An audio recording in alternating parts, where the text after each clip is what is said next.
Magandang araw mga kapatid. Isang mabiyayang araw po sa inyong lahat. Samahan niyo po ako ngayong araw na ito para sa ating morning devotion, Grab Food for the Soul, na pinamagatang Winning the Race of Faith Part 2.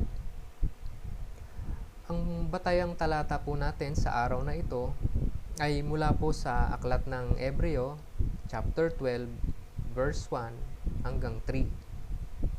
Paano magtatagumpay sa karera ng pananampalataya? Mga kapatid, naranasan niyo na po bang sumali sa isang sports nung kayo ay mga bata pa? Tulad ng track and field, basketball, baseball, or kung wala naman, sigurado ko yung mga larong kalye na salihan nyo, yung mga tumapreso, patintero, at kung ano-ano pa. Ano po ba yung mga kailangan? Ano po ba yung nagpukaw sa inyo para kayo magkaroon ng interest sa sumali sa ganitong sports? Ano rin yung mga kailangan para magtagumpay ka dito or mag-excel? Siguro meron dyan. Una, meron kayong naging modelo or idol. Parang, yan, napukaw yung interest nyo para sumali kayo doon. Siya yung tinitingala nyo. Yan, meron kayong idolo, meron kayong idol. Hindi si Idol Rapi Tulfo ha. Yan, tulad ni Lydia De Vega. Yan, sa track and field. Si Usain Bolt, na kilalang kilala sa buong mundo. Doon sa panahon ng Olympics, siya po yung pinakamabilis na tao. Marami siyang binasag na world record. Sa larangan naman ng basketball, nandyan sila Michael Jordan, na mayapang Kobe Bryant at LeBron James. Ilan lang po yan sa mga kilalang atleta. Yung mga atleta pong yan, syempre kailangan din pong mag-ensayo. Yan, kailangan din yan. Ensayo, practice. Gumugugol po sila ng daan-daang oras sa pag-ensayo pa lamang. Hindi pwede yung ilang practice lang, ilang araw lang. Daan-daang araw po yan ang ginugugol nila para maging bihasa sa kanilang sports. Sunod din po, kailangan din po ng determinasyon na kailangan na hindi po susuko sa kahit anumang hamon.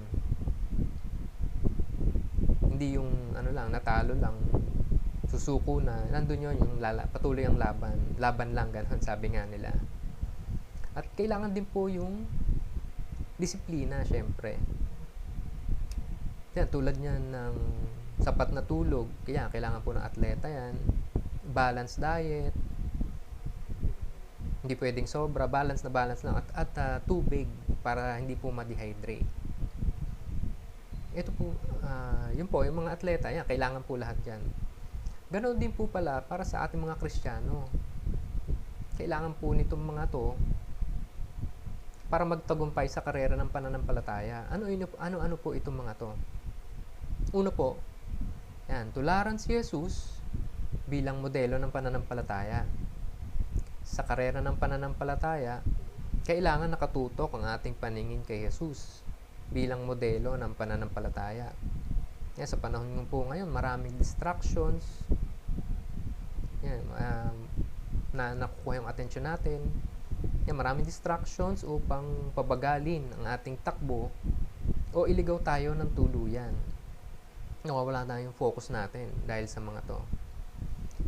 Jesus is the author and perfecter of our faith. Ibig sabihin, sa Kanya nakadepende ang ating pananampalataya. Sunod po ay maging maligaya sa pagsasakripisyo dahil sa kapalit na gloria. Sali ng Hebrews chapter 12 verse 2b, ang sabi po ay, because of the joy awaiting him, he endured the cross, disregarding its shame. Nagawang tanggapin ni Jesus ang kamatayan dahil sa kagalakang idudulot nito. Pagkatapos ng sakripisyo, ililigtas niya ang sangkatauhan at siya ay uupo sa kanan ng trono ng Diyos. Kahanga-hanga po ang ating Panginoong Jesucristo dahil nga tiniis niya po ang lahat ng ito, ang panghuhusga, ang pang-alipustahan ng mga tao sa Kanya, ay tiniis niya po dahil para po sa greater good ng ating kaligtasan, para sa ating kaligtasan. Ayon kay Viktor Frankl, father of logotherapy, na ang suffering ay nagiging sacrifice kung ito'y ginagawa natin ng may kagalakan dahil sa mabuting ibubunga nito. Ang mahirap na trainings na tinitiis ng mga atleta, they are no longer sufferings. They are sacrifices which they do joyfully in order to win the prize. Kung handa itong gawin ng mga atleta, lalong dapat na handa itong gawin ng mga kalahok sa karera ng pananampalataya. Wika nga ni Pablo sa unang Korinto, chapter 9, verse 25. Lahat ng manlalarong nagsasanay ay may disiplina sa lahat ng bagay upang magkamit ng isang gantimpalang panandalian lamang. Ngunit ang gantimpalang hinahangad natin ay panghabang panahon. Yan, tama po, mga atleta, yan. Yan tulad po si Senator Manny Pacquiao. Magte-training lang po yan ng ilang araw din para pagdating po ng araw ng laban, handa po siya. Ayun, panandalian lang po yun. Pero tayong mananampalataya, ang hinangad pala natin ay panghabang panahon. Yung gantimpala, yung reward, hindi siya panandalian lamang. Sunod po ay, ito po yung determinasyon na huwag susuko at panghinaan ng loob. Sapagkat si Jesus, ang ating modelo, hindi tayo manlulupaypay at panghihinaan ng loob. Ito ang dapat nating maging slogan. No retreat, no surrender. Ang umaayaw ay hindi nagwawagi. Ang nagwawagi ay hindi umaayaw. Kung sakaling madapa, bangon agad. Hindi, ang Kristiyano dapat hindi lang napagbigyan yung hiling, yung aayaw na, magkikwit na. Dapat tuloy-tuloy lang. Remember, greatness does not depend on never falling, but in rising up whenever you fall. Magandang lagi nating tandaan ang sinabi ni Pablo sa 2 Korinto chapter 4 verse 8 hanggang 9. Ang sabi, kabi-kabilaan ang pagpapahirap sa amin, ngunit di kami nalulupig. Kung minsay nababagabag kami, ngunit di nawawala ng pag-asa. Inuusig kami, ngunit di tuluyang napapatay. Sunod naman po ay matuto at maging banal mula sa disiplina. Walang sino mang atleta ang maaaring magtagumpay kung wala siyang disiplina sa sarili. Yan, tulad nga po ng nabanggit ko kanina. Yan, tulad ng sapat na tulog, tamang pagkain, tubig. The presence of personal discipline is not a sure guarantee for success, but the lack of it is a sure guarantee for defeat. Ito, napakaganda po ng example. Ang personal discipline daw ay hindi garantiya na magtatagumpay. Pero ang sigurado, pero pag wala ka nito, ang sigurado ay pagkabigo. Yan, 'di ba? Bakit pa tayo kakaroon ng disiplina yan sa mga atleta kung hindi rin pala magsasucceed. Pero yun nga, pag wala ka daw nito, sure ang pagkabigo mo. Yan, para sa ating mananampalataya, kailangan din ng disiplina. Ayon sa ating teksto, maaari tayong disiplinahin ng Diyos, ngunit ito'y para sa ating kabutihan. Wika sa Hebreo chapter 12 verse 10b. Ang sabi, gayon din naman, itinutuwid tayo ng Diyos, hindi upang tayo maging banal tulad niya. Dinidisiplina tayo ng Diyos, hindi upang pahirapan, kundi upang gawing banal. To be a Christian is to be like Jesus every day. Maging kamukha ni Jesus sa isip, sa salita, at sa gawa. Ang ibig sabihin ng pagiging Kristiyano ay pagiging Jesus Christ Jr. Kaya nga tayo anak niya, maging kawangis niya. At kailangan nakikita sa ating mukha ang mukha ni Jesus. Tulad na ating slogan na be Christ-like every day. Ito lamang po mga kapatid at samahan niyo po akong manalangin. Panginoong Diyos na dakila sa lahat, maraming salamat po sa iyong mga banal na salita na aming napagbulayan sa araw-araw. Nawa po ay maging gabay po namin ito sa araw-araw at sa mga araw pandarating. Patuloy niyo po kaming gabayan ng inyong kabanalan, Panginoon.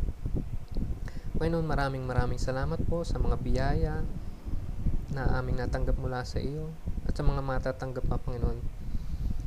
Patuloy niyo rin po sana kaming ingatan at patnubayan.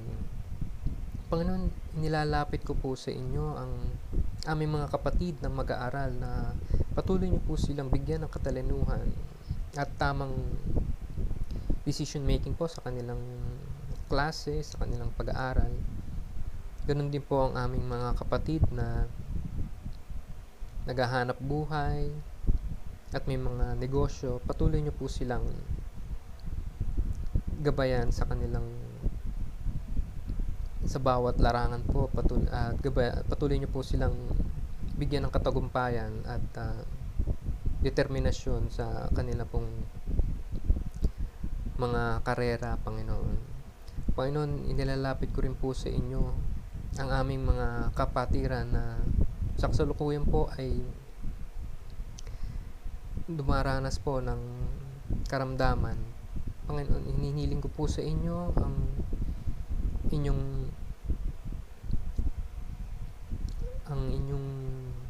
patnubay sa aming mga kapatid na ito. Hipuin niyo po sila, ang kanilang mga karamdaman. Patuloy niyo pong iangat ang kanilang loob, Panginoon. Patuloy niyo po silang paglilingin. At idinadalangin ko po rin sa inyo ang kanilang mga kamag-anak na patuloy po ang kanilang suporta sa kanila, sa kanilang kamag-anak na may sakit. Nawa po ay dalangin ko rin po na sana po ay gumaling na po sila. Panginoon, ito lang po ang aming mga dalangin at nawa po ay patuloy niyo po kaming gabayan. Gawin niyo po kaming